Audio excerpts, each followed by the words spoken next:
এই জড়িয়ে যাবে। তো আপনাদের সাথে কি কথা বলা হয়েছে সিবিআই তরফ থেকে? আচ্ছা, সেদিকে কোনো রকম প্রেশার করা হয়েছিল বডি তাড়াতাড়ি পোস্টমর্টম করানোর জন্য? কোন নথি কি আসতে বলা হয়েছে? আবার কি তলব করা হয়েছে? কোন রকম কি পেপার ছিল যে তাড়াতাড়ি পোস্টমর্টম করবার জন্য?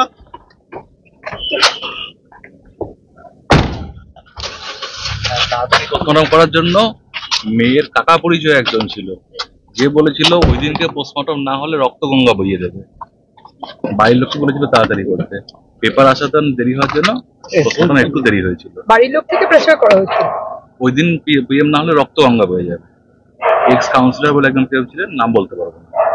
এক্স কাউন্সিলর বলেছিলেন? হ্যাঁ, ওনার বাড়ির বলেছিলেন, আমাকে বলেছিলেন, ওনার রিলেটিভ একজন কেউ, নট ব্লাড রিলেটেড, মেবি বাইরের কেউ, বাইরের লোক। আচ্ছা, বলেছিলেন পোস্টমর্টম ওই দিনই করতে হবে। ওই দিনই করতে হবে? ওই দিনই করতে হবে। মানে উনি কি এখানকার না ওই ওনাদের বাড়ির? ওনাদের বাড়ির, ওনাদের বাড়ির ওখানকার এক্স কাউন্সিলর। ঠিক আছে, থ্যাংক ইউ।